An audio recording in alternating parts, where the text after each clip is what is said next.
Hi, movie fans. Happy Valentine's Day tomorrow. Since it's going to be Valentine's Day, I'm going to share facts and analysis of this classic romantic comedy. Came out 65 years ago, since 1961. Breakfast at Tiffany's. I'm gonna start off sharing facts about this film.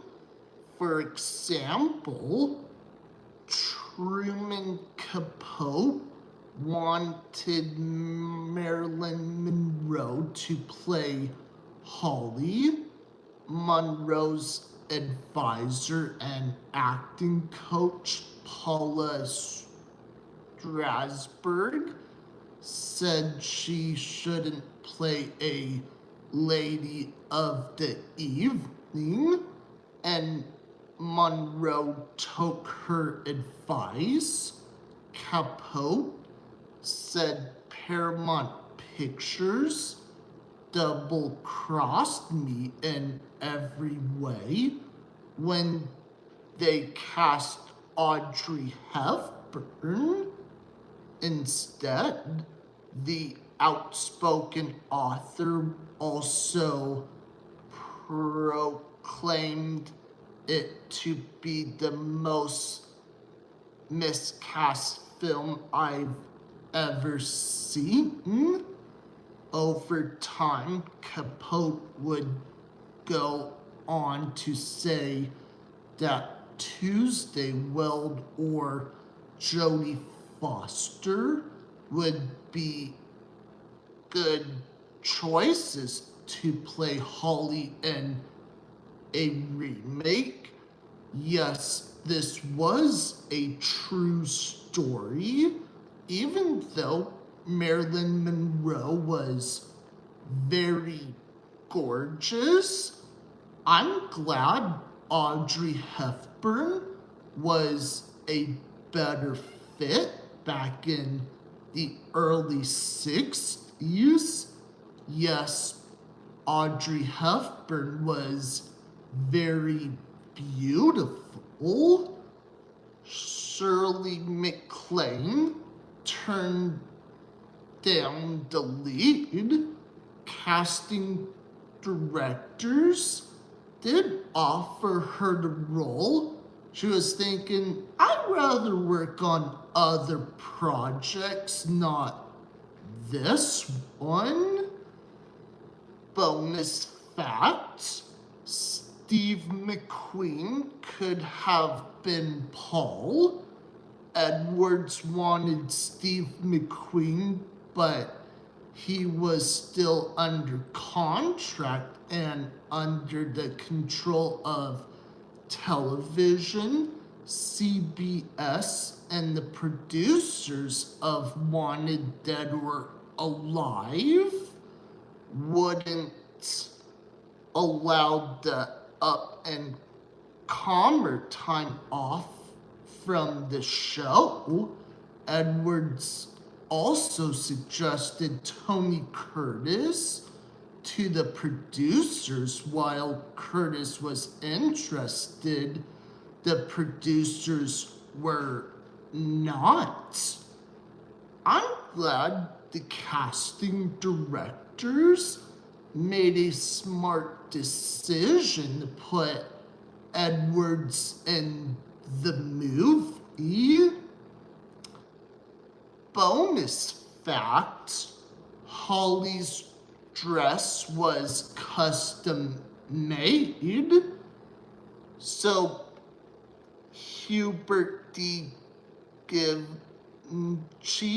designed Holly's famous little black dress.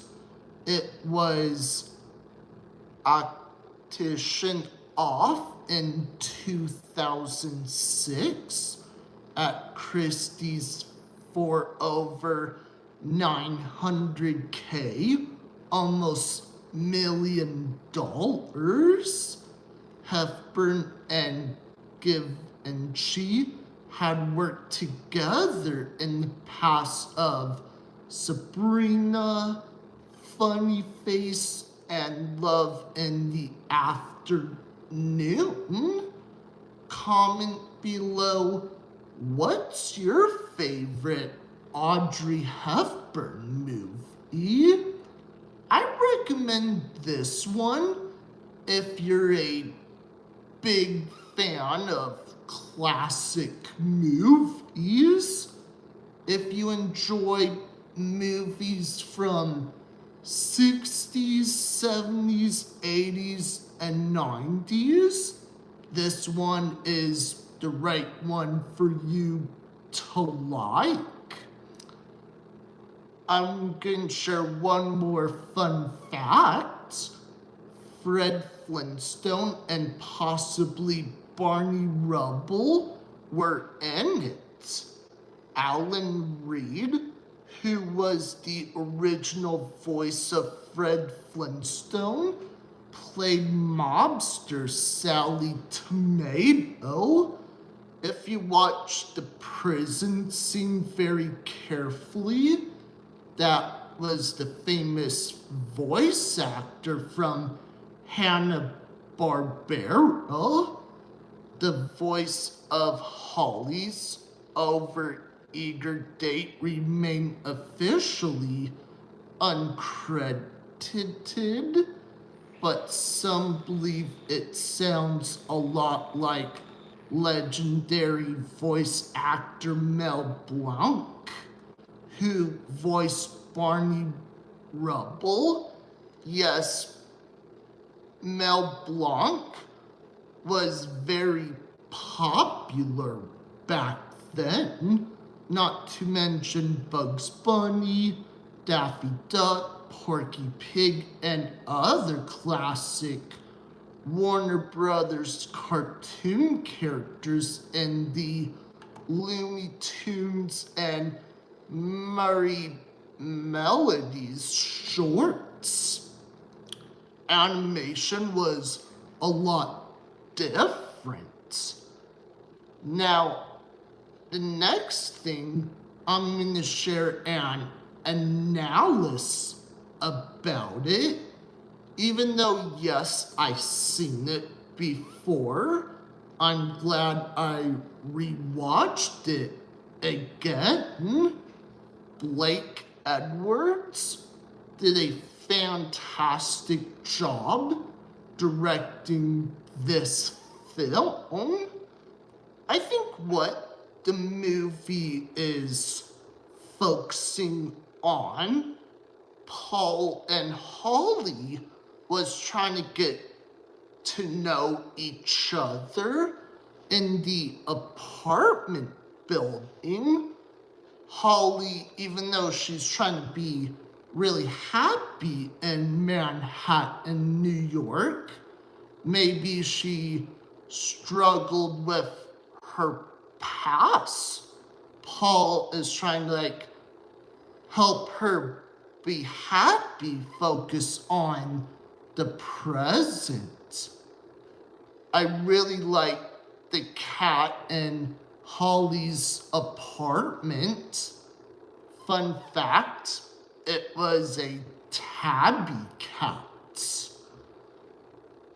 Another fact, if you watch the prison scene, how Paul and Holly was visiting Sally Tomato. Yes, it's a real character, and no, I'm not making this up. There was extras in that scene. For movie industry with extras back then is a lot different in today's society. For Mickey Rooney's character playing an Asian landlord in the 60s, movie fans didn't know how they would react, but now that would be canceled culture. Each movie fans has their own point of views no matter what. When I was rewatching this movie, maybe I see things a lot different than other movie fans does. Each movie fan likes different movies no matter what. New York film location where the movie was shot, perfect. 10 out of 10. I remember in the beginning of the scene, Holly, she got out of the taxi. She was looking at that Tiffany store. Is it still there in New York? Yes and no. But next time if you go on vacation, you might find that filming location. And Audrey Hepburn is from Roman Holiday. If you didn't get a chance of watching the re-release today, hey, that's fine. You're welcome to find it on streaming. You're able to rent it, or you can just get it at Zia Records by movie